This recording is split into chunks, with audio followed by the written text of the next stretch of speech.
অনেক একজন খারাপ লোক, একজন লম্পট নারী লোক এই সালাম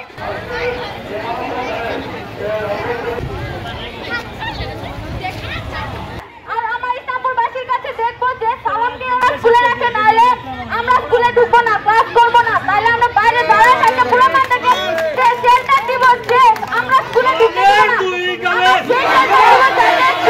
না ঢুকতে পারে। আর আজকে পরে আজকে একটা আন্দোলন হলো, মানববন্ধন হলো, এরপরে আরেকদিন আরেকটা বড় করে আন্দোলন হবে, এটা আমি সবার কাছে আশা করছি। আর আমাদের যে নেতা কর্মীরা আছে, বড় ইসলামপুরের জ্ঞানীগুণী মানুষেরা, তারা কেন আমাদের পাশে এসে দাঁড়াচ্ছে না, এটা সবাই দেখবেন। যাতে ওরা আমাদের পাশে থাকে, আর সবাইকে একবার করে ডাকা হবে। আর আমাদের মন্ত্রী হালিম সচিব স্যারকে এবং নেতা কর্মী যারা আছে সবাই যাতে এরপরে আন্দোলনে সবাই উপস্থিত হয়, সেই আশা আমি করে আমার বক্তব্য শেষ করছি। ধন্যবাদ সবাইকে।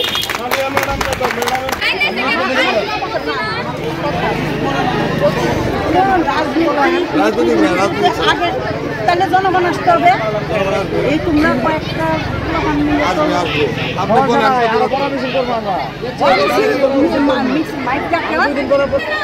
আমি আসতেছি, আমার মেয়ে দাঁড়াইছে, কেন দাঁড়াইলো, কারা নিচ্ছে, কারা এইখানে আগায় দিল, আমাদের মেয়েদের তো নিরাপত্তার দরকার, তাই না? আমি তো আগায় আসছি, আর আমি মেয়েদের সাথে আছি, আমার সাথে মেয়েদের গার্জেনদের আগায় আসতে হবে, মেয়েদের আগায় আসতে হবে। আপনাকে আমরা করতে পারি, আপনি নিশ্চিত থাকেন, আমরা এই আন্দোলন চালাই যাবো ইসলামপুর 5 লক্ষ লোকের মধ্যে আরো 4 লক্ষ চলবে, আন্দোলন চলবে। আগে বলেন আপনি সালামের বিরুদ্ধে প্রতিবাদ ও মানববন্ধন করতে গিয়ে ইসলামপুর আমার উপরও আজকে হুমকি আসতেছে। তাই বলতে চাই যে তারা সালামের দালালি করতেছেন, তারা সাবধান হয়ে যান। জনতার আদালতে এই সালামের ইসলামপুর মাটিতে কোনো ঠাঁই হবে না, এটা আমরা এক বাক্যে বলে দিতে চাই। এই সালাম যদি ইসলামপুর আসে তাহলে প্রশাসনকে এর জবাব দিতে হবে। আর এই সালামকে আমাদের শিক্ষকদের ভিতরে যদি কেউ কোনো সহযোগিতা করেন, তার জবাব এই জনতার আদালতে তাকে দিতে হবে।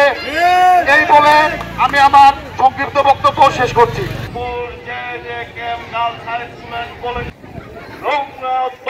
সালামের বিরুদ্ধে পক্ষ থেকে আমরা যে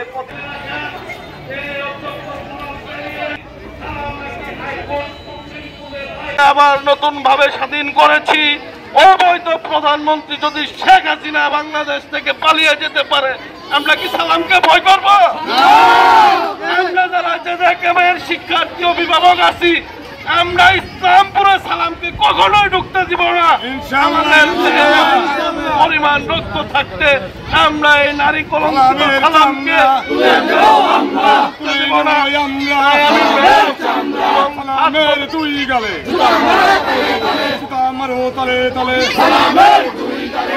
আজকে যারা এই মানববন্ধনে উপস্থিত হয়েছেন, আমরা ইসলামপুর সুশীল সমাজের পক্ষ থেকে তাদের ধন্যবাদ জানাচ্ছি। আপনারা বিন্দুমাত্র ভয় পাবেন না, আমরা একটি সঠিক পথে, আমরা একটি সত্যকে জয় করার জন্য আজকের এই আন্দোলন। আপনাদের জেজেকেমের যারা আজকে ছাত্রীরা আছেন, আমার মা বোনেরা আছেন, আপনারা নির্বিঘ্নে আপনাদের আন্দোলন চালাবেন, কোনো প্রকার ভয় পাবেন না। আমরা আপনাদের সঙ্গে আছি এবং আগামী দিনে আমরা ইসলামপুরের পৌরসভা মাইক মেরে সকল অভিভাবককে নিয়ে আমরা আগামী দিনে রাজপথে থেকে এই সালামকে মোকাবেলা করব। আমি প্রিন্ট মিডিয়া ও ইলেকট্রনিক মিডিয়াদেরকে অনুরোধ করে বলবো, আপনারা কি এই সালামের পক্ষে আছেন? তাহলে আপনারা ইসলামপুরের যে সত্য সংবাদ পরিবেশন হবে, যে আন্দোলন থেকে ঘোষিত হবে, এগুলো আপনারা সঠিকভাবে লিখে দেবেন। এই কথা বলে সবাইকে ধন্যবাদ জানিয়ে আমি আমার সংক্ষিপ্ত বক্তব্য এখানে শেষ করছি। আসসালামু আলাইকুম। আজকে এর জন্য আমাদের মানববন্ধন এখানে সমাপ্তি ঘোষণা করা হলো।